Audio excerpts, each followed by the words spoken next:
Uang bukan untuk memperpanjang umur, tidak. Maka itu jangan ada orang yang berkata, kenapa sih kamu kerja? Supaya hidup. Tidak, saudara. Kalau orang berkata kerja supaya hidup, dengar baik-baik, berarti orang itu beranggapan orang kaya nggak mati-mati. Loh ya tidak?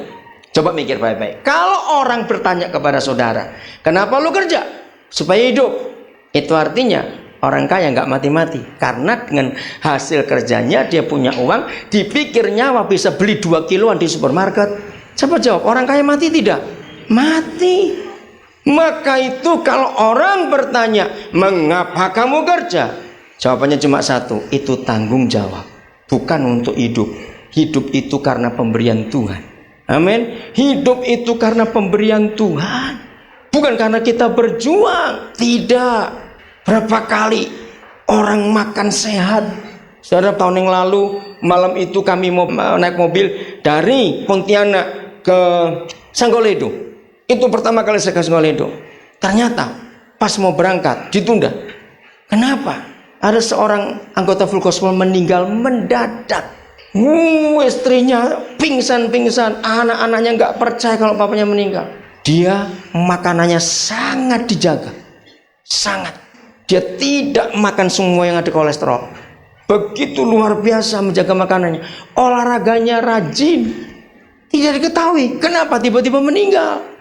Akhirnya tertunda 3 jam perjalanan itu, karena kami kan rombongan dengan saudara full gospel dari Pontianak ke Sanggoledo. Semua tidak percaya. Ini orang sehat, makannya nggak sembarang. Maka itu hidup ini anugerah, katakan amin. Kita nggak bisa memperpanjang umur kita karena uang kita. Betul? Tidak bisa. Saya terus mikir hari-hari ini, orang-orang yang ada dekat saya yang saya kasih, kenapa bisa meninggal cara seperti ini? Sulit dimengerti. Tapi inilah manusia. Kita nggak pernah berdaya dengan keputusan itu. Kita bisa nunda perjalanan kita, betul? Kita bisa membatalkan rencana kita. Tapi untuk panggilan pulang ke surga, nggak ada seorang pun bisa menunda atau membatalkannya. Amin. Maka itu hati-hati. Nah, inilah uang. Lihat ayat 9. Ternyata uang cuma satu tujuannya, untuk mengikat persahabatan. Katakan amin. Jadi uang tidak boleh ditujukan, digunakan, difungsikan untuk hal lain kecuali untuk mengikat persahabatan. Nah, di dalam bahasa Injil jawabannya uang itu untuk penginjilan. Amin kan? Jangan pelit. Nah, yang pelit pasti nggak mau amin. Kok enak? Justru bersahabat itu pakai uang ini. Uang bukan untuk hari tua. Uang bukan ini. Contohnya, maaf, kalau masih ada di antara saudara yang sampai hari ini punya anggapan. Kalau orang tanya, kenapa kamu nabung? Ya, secara umum ini jawabannya, untuk jaga-jaga. Siapa tahu? Ayo, siapa pernah ngomong gitu bertobat malam ini? Kalau uang saudara simpan untuk itu, terjadilah tiba-tiba anak masuk rumah sakit, tiba-tiba ini operasi, karena memang dijagakan untuk jaga-jaga. Salah. Jawabannya begini, kenapa kamu simpan uang? Kenapa tabung? Yang punya belum nyuruh aku untuk apa? Ya ini baru diamenkan, coba. Yang punya kan Bapak. Betul? Semua ini kan pinjam. Pak Yoko Purnomo pernah ngomong gini, gigi aja pinjam, lahir ompong, mati ompong. Oh betul juga. Jangan sampai lahir giginya penuh Dracula, itu anak nanti ketakutan kita. Gigi saja pinjam. Kalau ada orang tua mati giginya nggak pasti gigi palsu, sudahlah, nggak percaya. Jadi kita harus mikir, apa yang kita berkata ini daripadaku. Mari saya ajak saudara berpikir secara realistis. Tidak ada usaha pekerjaan yang tidak dari papa kita. Ayo, suatu hari ada orang ngotot, nggak bisa. Aku nggak usaha kayu, aku nggak usah sarang burung walet, aku nggak usah perkebunan, aku usaha showroom mobil. Tetap dari Tuhan. Dari mana itu buatan pabrik? Tunggu, yang buat besinya siapa?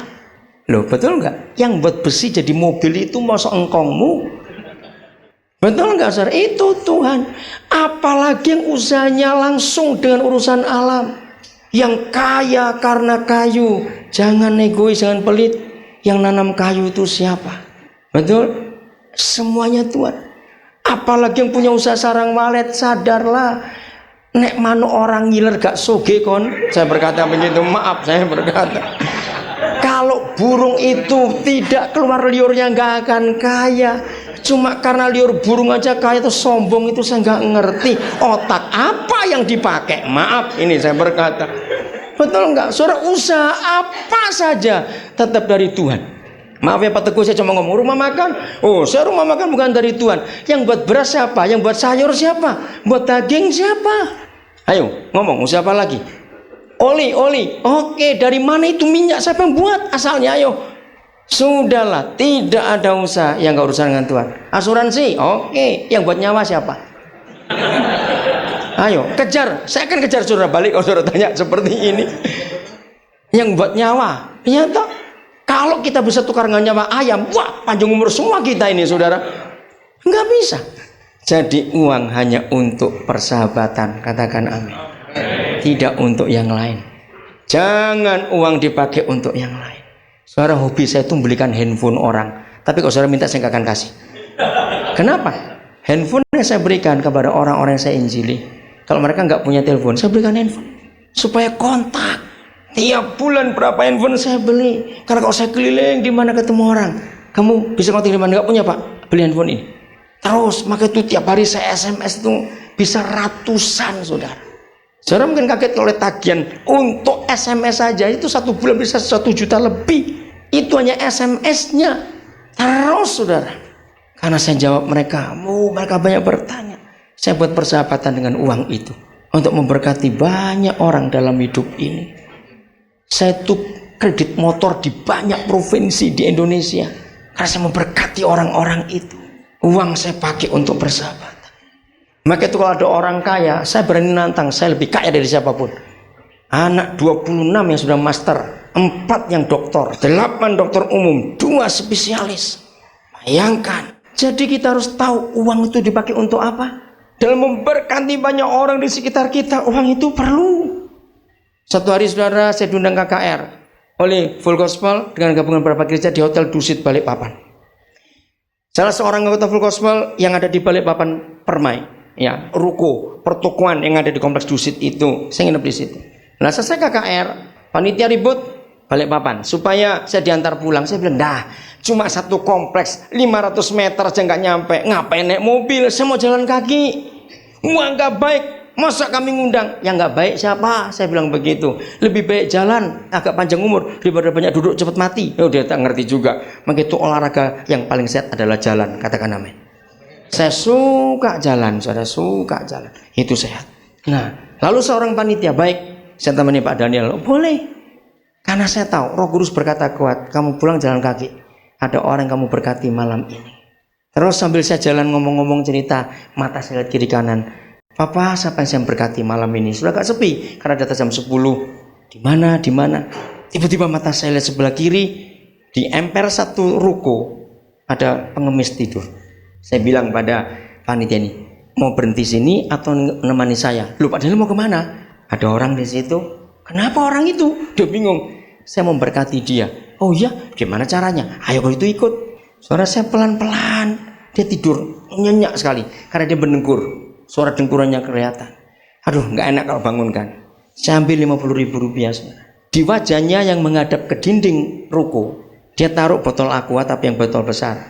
Nah, saya punya ide. Saya mau angkat botol aqua itu pelan-pelan, lalu saya mau taruh uang itu di bawah.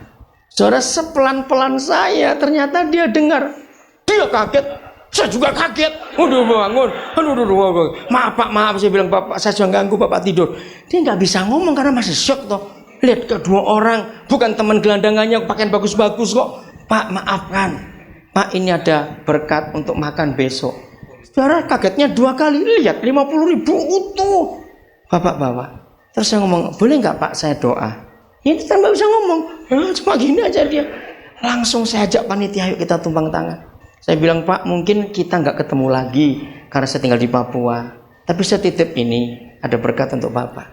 Dan ada nama Yesus yang mengasihi Bapak. Percaya dia. Kalau saya nggak ketemu lagi, saya titip. Apapun dan kapanpun, nyebut nama ini. Kami doakan. Selesai. Saya nggak tahu dia mikir apa. Kami pulang. Panitia berkata,